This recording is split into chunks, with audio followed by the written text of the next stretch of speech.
Welcome to Seeking Beyond. I'm Tara Antonellis. I am a professional Hellenistic astrologer with a splash of modern. I'm certified in Dolores Cannon's quantum healing hypnosis. I'm a level 2 QHHT practitioner. I also do spirit release therapy in the background of soul centered healing. I'm a certified herbalist. I also read the tarot and I perform energetic healing such as Reiki.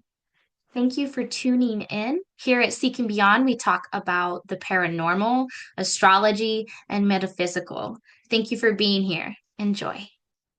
Hi, welcome to another episode of Seeking Beyond. We're going to be talking about the astrology for the last week of May 2025 into June 1st. It is Memorial Weekend, so I hope you are staying safe and with your loved ones, enjoying your time and honoring this special occasion. All right, so on May 26th, there is a new moon, and it is going to be occurring at 10:01 p.m. Central Standard Time. The seeding has begun.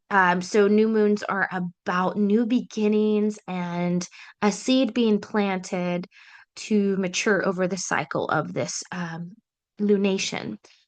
So our new moon is hosted by Gemini, the twins, the sisters, which is ruled by the planet Mercury. And the masculine version is Mercury, whereas Virgo is the feminine version.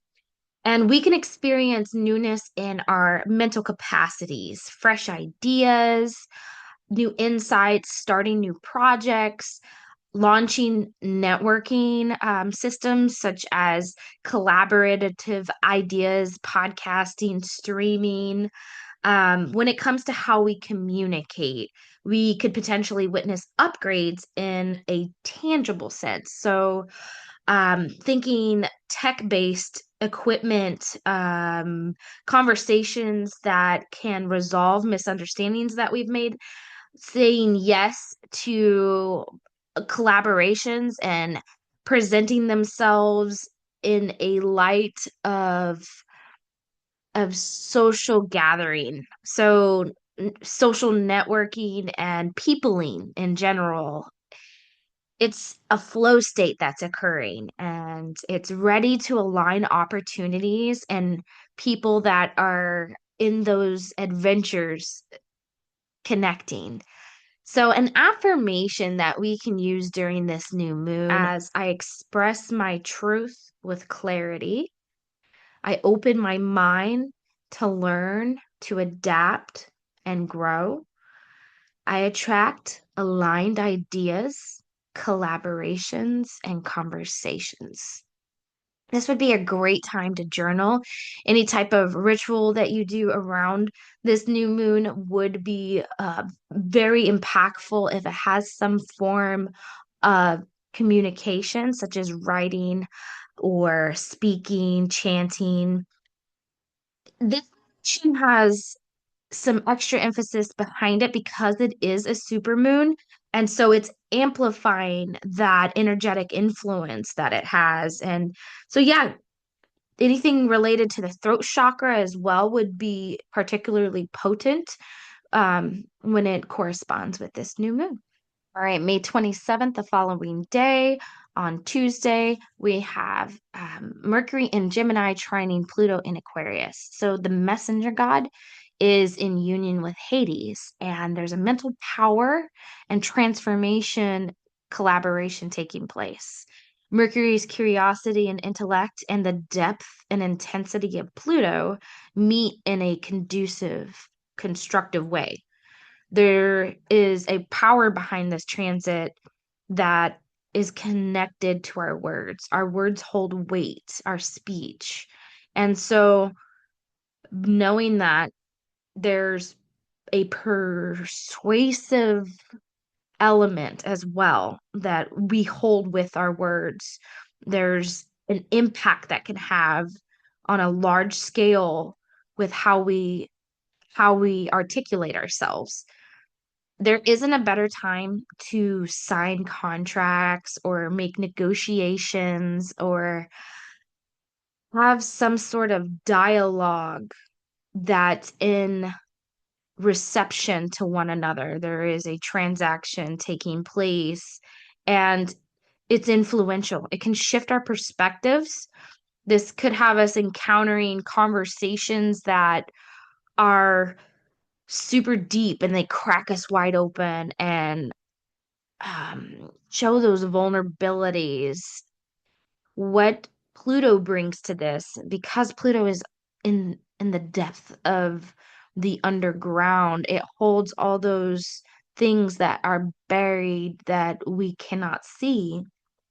And so bringing that up to the surface, illuminating those shadows, there is progression that can take through in these, that can take space and evolve while we're in that intense area that we normally do not show. It's showing the belly.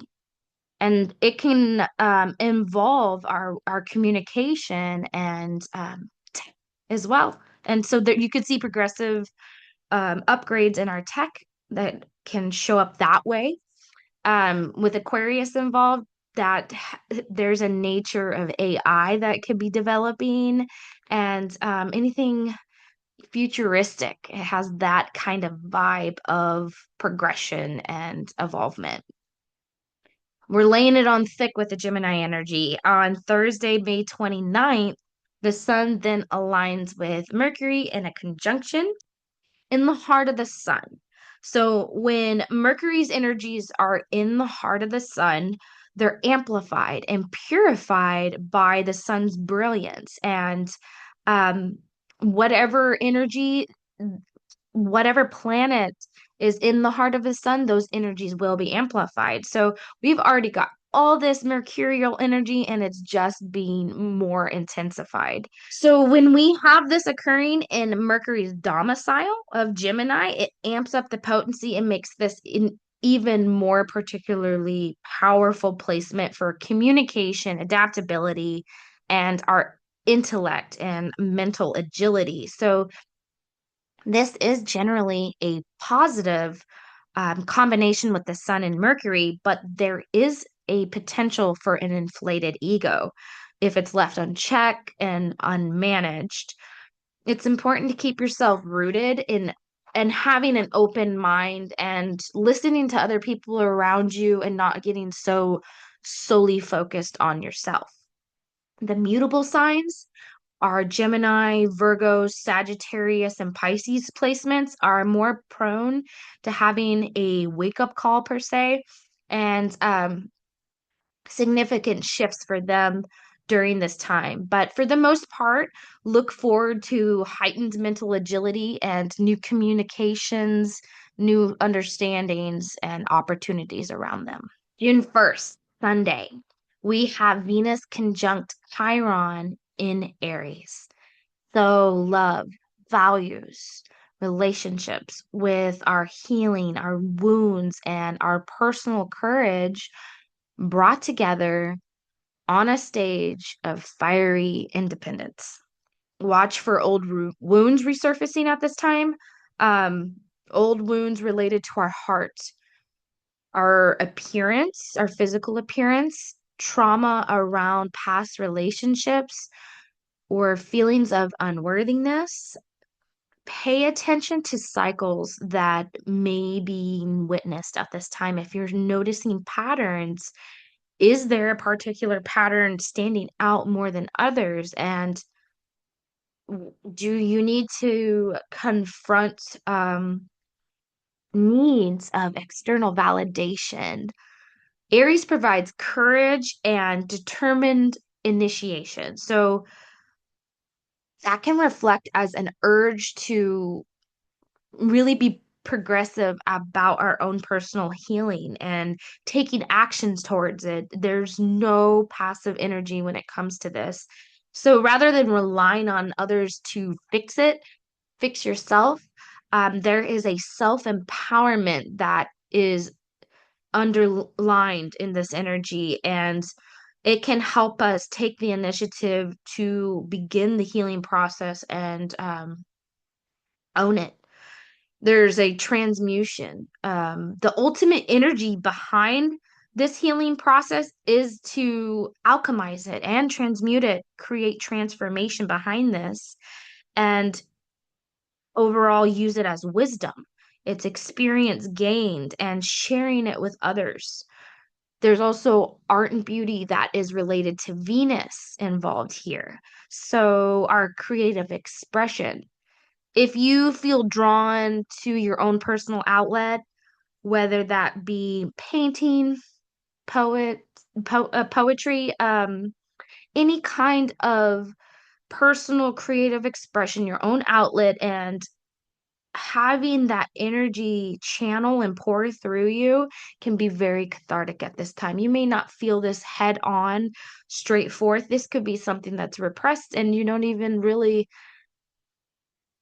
sense it. It could be so stored within you that it's leaking out in other ways. So, art is one of those beautiful forms of catharsism that you can transmute and alchemize pain into power.